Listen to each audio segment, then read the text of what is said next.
गुरुर्ब्रह्मा गुरुर्विष्णुः गुरुर्देवो महेश्वरः गुरुः साक्षात् परब्रह्म तस्मै श्री गुरवे नमः।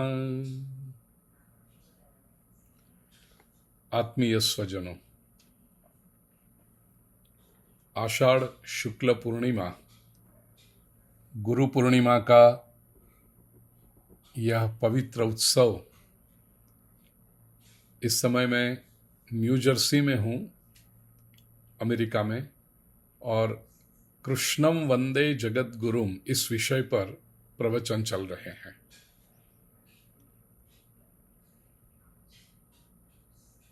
गुरु तत्व पर जितना चिंतन करें मानो कम है। एक बहुत सुंदर प्रसंग मेरे पढ़ने में आया जिससे इस वर्ष की इस गुरु पूर्णिमा के संदेश का आरंभ करना चाहता हूं। अफ्रीका में एक प्रजाति है, चेरोकी उसका नाम है, इस प्रजाति का। उसमें एक बहुत अनूठा, बहुत विलक्षण रिवाज है कि जब बच्चे बड़े होते हैं, विशेष करके मैन, युवक जब बड़े होते हैं, एडोलसेंट उनका पूरा हो जाए और युवावस्था में, कुमारावस्था पूरी करके जब युवावस्था में कदम रखें, तो वो युवान हो गया कि नहीं, वेदर ही इज केपेबल और नॉट, ये कैसे पता चलेगा? तो उसकी एक परीक्षा है कि ये युवक का पिता उसे उसके साथ जंगल में ले जाता है।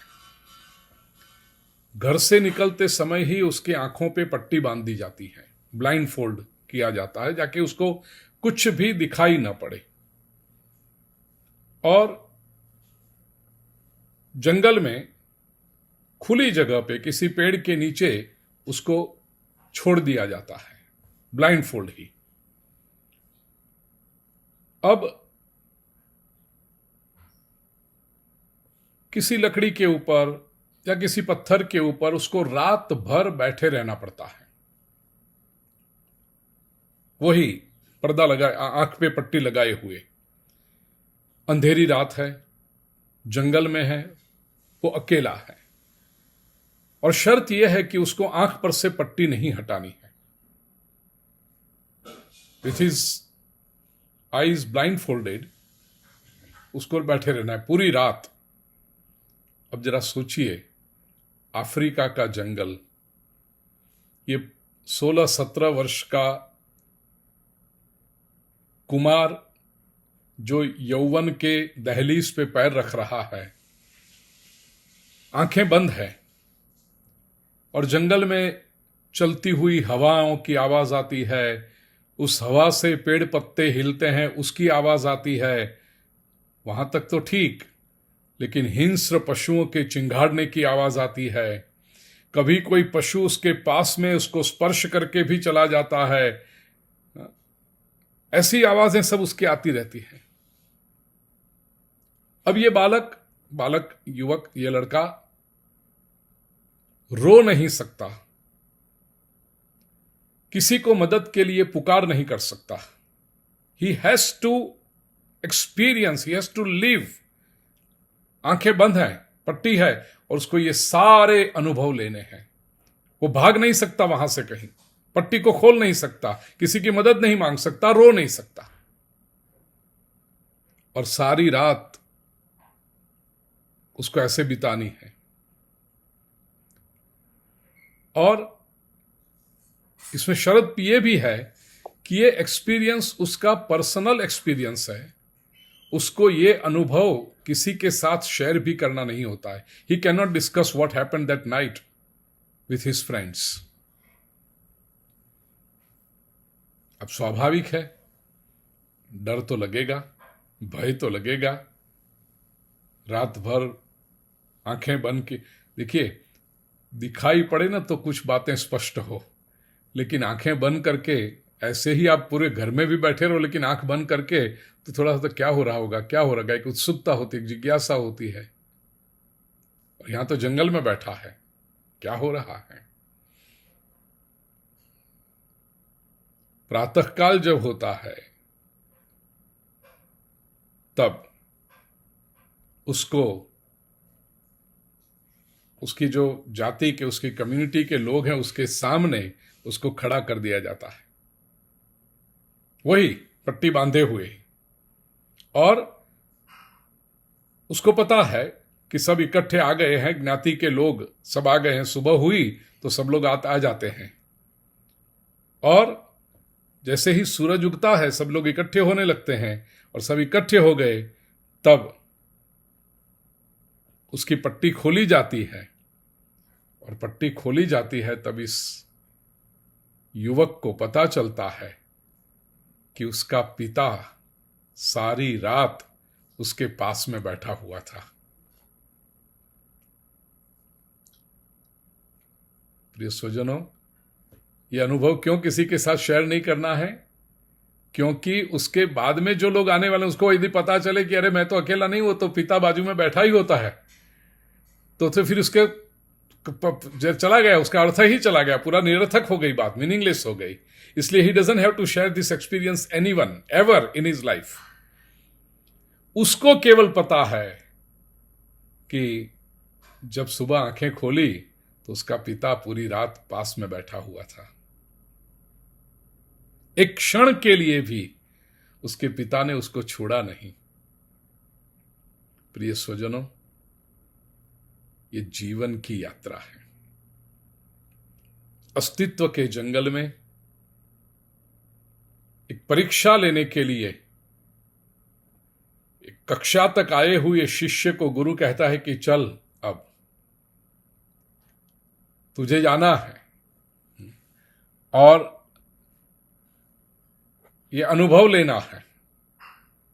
तो शिष्य को शुरुआत में तो आश्चर्य होता है, डर भी होता है कि ऐसे क्यों गुरु मुझे अकेला छोड़ रहे हैं। आंखें बंद है, संसार का अनुभव करना है, कई प्रश्न उपस्थित होते हैं, कई विपरीतताएं उपस्थित होती हैं, और वो पूरा अनुभव लेने के बाद जब उसकी योग्यता हो जाए तब संसार के सामने खड़े होकर के उसके आंख पर की पट्टियां जब हटाई जाती है, तब शिष्य को पता चलता है कि मैं जो ये मुसीबतों में से निकला, ये एडवर्सिटीज में से निकला, मेरे गुरुदेव मेरे पास में थे, उन्होंने कभी मुझे अकेला छोड़ा ही नहीं है। ये श्रद्धा बहुत बड़ा काम करती है। प्रिय स्वजनों, सनातन वैदिक संस्कृति इतने हजारों वर्षों से इंटैक्ट रही, कंसिस्टेंटली सर्वाइविंग कल्चर विश्व भर की जो है, उसका कारण यह है कि हमेशा गुरु परंपरा ने शिष्य परंपरा को आधार दिया है। और मानव स्वभाव है, इसलिए कभी होता है कि जब कोई शिष्य, उसकी श्रद्धा विचलित हो जाए,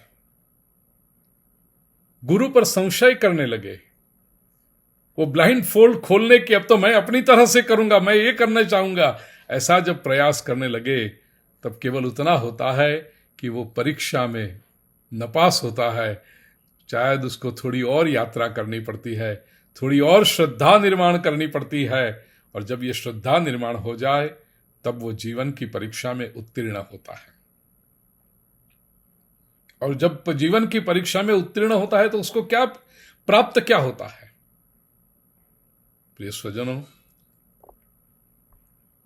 छांदोग्य उपनिषद के एक मंत्र की आज थोड़ी सी आपके साथ चर्चा करनी है, जो मैंने अभी तक कभी व्यासपीठ से या बात नहीं हुई, और आप सब तो मेरे नियमित श्रोता हो, इसलिए गुरु पूर्णिमा के दिन तो कुछ नई प्रसादी मिलनी चाहिए ना, कोई नया स्वाद। तो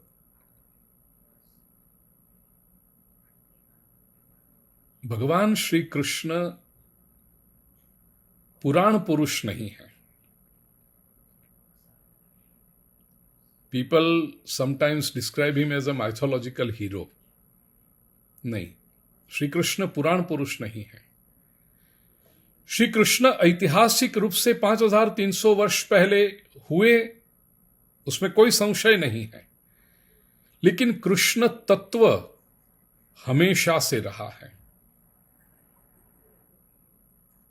वेस्टर्न स्कॉलर्स भी जिनके लिए कम से कम 13,000 वर्ष की बात करते हैं, ऐसे उपनिषद साहित्य में भगवान श्री कृष्ण का संदर्भ है। छांदोग्य उपनिषद के 3 अध्याय में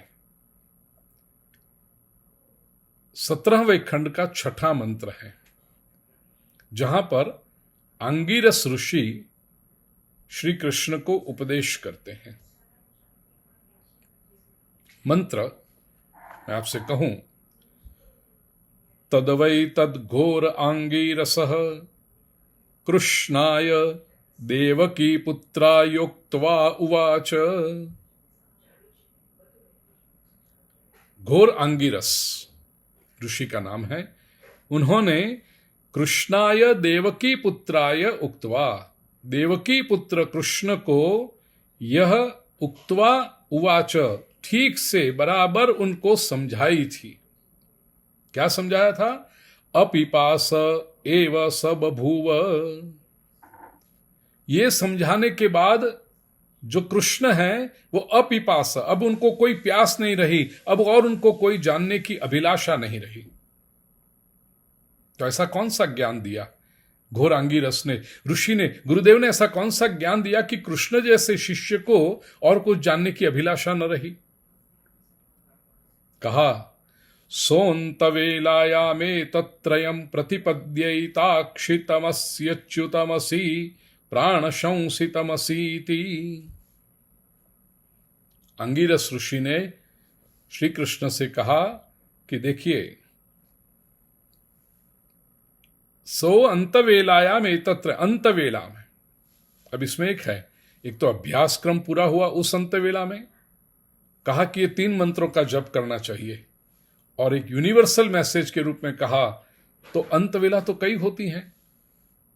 प्रत्येक घंटे का अंत होता है, every hour ends, every day ends, every week ends, every month ends, और ultimately even the life ends. तो अंतवेला में ये 3 मंत्र का जप करना चाहिए। कौन से कौन से? अक्षितमसि, अच्युतमसि, प्राणशंसितमसि इति। अक्षितम असि, तुम अक्षय हो, यू आर इनडिस्ट्रक्टिबल। दूसरा, अच्युतमसि, आप अच्युत हो। और तीसरा, प्राणशंसितमसि, आप सूक्ष्म प्राण हो। प्रिय स्वजनों, जीवन की सारी समस्याएं, जीवन की सारी अशांति, दुख, वेदना क्यों होती है? क्योंकि हम स्वयं क्या हैं यही हम जानते नहीं हैं। जिस क्षण हमें पता चल जाए कि हम क्या हैं, उस क्षण कोई समस्या है ही नहीं। वेदांत जिसको द्वंद्व कहता है, ड्युअलिटीज कहते हैं, वो सारी संसार में है, प्रकृति में है, और ये शरीर स्वयं प्रकृति का अंग है। उसी को ये सारी द्वंद्व है। यश अपयश, जय पराजय, लाभ हानि, स्तुति निंदा, सुख दुख, जो भी आप गिनो, ये सारे द्वंद्व, और अंत में जीवन मृत्यु, ये सारी ड्युअलिटीज शरीर को है, प्रकृति को है। जब तक हम संसार का अंग स्वयं को समझें तब तक है। हम क्या हैं? अंगिरस ऋषि श्री कृष्ण को ये उपदेश देते हैं, और ये उपदेश देने के बाद किसी और उपदेश की आवश्यकता न रही। ऐसा ही उपदेश, ये 3 सूत्र। सबसे पहला, अक्षितमसि, अक्षय हो, यू आर इनडिस्ट्रक्टिबल। हम आत्मा हैं। हमारा नाश, हमारे में कमी, हमारा विघटन संभव ही नहीं है। ये जो हम मानते हैं कि हमारे में कुछ कम हो गया, शरीर में कुछ कम हुआ, संबंध में कुछ कम हुआ, संपत्ति में कुछ कम हुआ, प्रतिष्ठा में कुछ कम हुआ, सत्ता में कुछ कम हुआ, ज्ञान में कुछ कम हुआ, यही भ्रांति है। प्रिय स्वजनों, the very fact that we are, it means कि हम अक्षय हैं। और जो भी कम हुआ वो हमारा है ही नहीं, वो हम, it is not the part of us. शरीर में कुछ कम हुआ तो वो हमारा हिस्सा नहीं था। सांसारिक रूप से कुछ भी कम हुआ तो वो हमारा हिस्सा नहीं था। तो दूसरी तरह से सोचो तो ऐसा विचार करो प्रिय स्वजनों, कि जो कभी भी कम नहीं होता है वो मैं हूं, जो अक्षय है वो मैं हूं। And try to find it out कि हमारे भीतर ऐसा क्या है जो चाहे कुछ भी बढ़े कम हो, जैसे समुद्र में ज्वार भाटा आता है, हाई टाइड लो टाइड आती है, ऐसा मेरे जीवन में क्या बढ़ता है, कम होता है। कल किसी ने कुछ अच्छा कह दिया, परसों किसी ने कुछ गलत कह दिया, वो सब के बावजूद ऐसा क्या है जिसमें कोई भी बढ़ोतरी या कमी संभव नहीं है। वो मेरा अस्तित्व है, दैट इज मी। विशुद्ध आत्म तत्व, अक्षितमसि, ये पहला। दूसरा, अच्युतमसि। विष्णु सहस्त्र नाम में भगवान का एक नाम है अच्युत। ये मुझे बहुत प्रिय है ये नाम। इवन हम सभी का जो प्रिय ग्रंथ है श्रीमद् भगवत गीता, उसमें भी अर्जुन ने भगवान श्री कृष्ण को जो संबोधन किए हैं, कई संबोधन है, लेकिन इसमें यह अच्युत संबोधन बहुत विशेष है। भगवत गीता के आरंभ में सबसे पहली बार जो अर्जुन ने भगवान को संबोधन किया है वो ये अच्युत नाम से किया है। पहला अध्याय अर्जुन विषाद योग, उसका 21वां श्लोक, जिसमें अर्जुन भगवान को संबोधन करता है, सेनयोरुभयोर मध्ये रथं स्थापयमेच्युत। हे अच्युत, उभयोः सेनयोः मध्ये में रथम स्थापय। तो पहला संबोधन जो हुआ अच्युत, और भगवान ने अर्जुन को पॉजिटिविटी देने के लिए, प्रेरणा देने के लिए जो उपदेश किया है, 18 अध्याय संपूर्ण होने के बाद अर्जुन ने जब भगवान से कहा, 18वें अध्याय के 73वें श्लोक में, पूरी भगवत गीता का उपदेश होने के बाद अंत में अर्जुन ने जो भगवान श्री कृष्ण से कहा, नष्टो मोह स्मृतिर्लब्धा त्वत्प्रसादान्मयाच्युत स्थितोस्मि गतसंदेह करिष्ये वचनं तव। प्रभु, ये जो 18 अध्याय आपने उपदेश किया, उससे नष्टो मोह, मेरा मोह चला गया, स्मृतिर्लब्धा, मैं क्या हूं ये मुझे पता चला, अब मैं स्थिर हो गया हूं, गत संदेह, मेरे सारे संदेह नष्ट हो गए हैं, और करिष्ये वचन। तो वहां पर भी, और ये कैसे हुआ, त्वत् प्रसादान मयाच्युत, हे अच्युत, ये आपकी कृपा से हुआ। तो गीता के आरंभ में अर्जुन ने भगवान को अच्युत संबोधन से पुकारा, गीता के अंत में भी अर्जुन ने अच्युत संबोधन से पुकारा है। और अच्युत की व्याख्या कई बार मैंने प्रवचनों में कही है। श्रीमद् आद्य शंकराचार्य जी ने जो व्याख्या की, न च्यवति नापि च्यविष्यति इति अच्युत, जो चलित हुआ नहीं है और जिसके चलित होने की संभावना भी नहीं है, वो चलित होने वाला भी नहीं है, वो अच्युत। अंगिरस ऋषि भगवान कृष्ण को ये दूसरा सूत्र देते हैं, अच्युतम असि, तुम स्थिर हो। स्थिरता ये हमारा स्वभाव है। हिलते डुलते हैं क्योंकि मानव है, मर्यादाएं हैं, लेकिन ये सारे हिलन डुलना के बीच में स्थिरता ये हमारा स्थायी भाव है। We are steady. और इसलिए देखना कि जीवन में सुख, शांति और आनंद की अनुभूति स्थिरता में होती है, हिलने डुलने में नहीं होती। और तीसरी बात आंगिरस ऋषि ने श्री कृष्ण से कही, प्राण शंसितमसी, सूक्ष्म प्राण हो। प्राण की भी कक्षाएं उपनिषद में ऋषियों ने बताई है। एक प्राण है जिसकी वजह से हम संसार का अनुभव करते हैं। आंख में प्राण है इसलिए आंख दृश्य देखती है, कान में प्राण तत्व है इसलिए कान सुनते हैं, रसना पर जीभ पे ऊपर प्राण तत्व है इसलिए जीभ स्वाद लेती है। ये सारी इंद्रियों में प्राण, बुद्धि में प्राण तत्व है, नहीं तो बुद्धि तो स्टेगनेंट हो जाएगी, लेकिन बुद्धि में प्राण, ये जैसे बल्ब तो लटक रहा है लेकिन इलेक्ट्रिक का करंट आएगा तभी प्रकाश देगा। ठीक इसी तरह इंद्रियां तो है, साधन तो है, गैजेट्स हैं, लेकिन उसके अंदर पावर चाहिए। ये पावर, ये प्राण तत्व है, लेकिन ये प्राण तत्व सांसारिक ऊर्जा को, सांसारिक चेतना को, सांसारिक ज्ञान को प्रकट करता है। यहां पर ऋषि कहते हैं शंसित प्राणम असि, प्राण शंसितम असि, सूक्ष्म प्राण। ये प्राणों के भी प्राण, जिसको उपनिषद में महाप्राण कहा, that which energises the energies. इसका दृष्टांत मुझे यदि देना हो तो ऐसे दे सकता हूं कि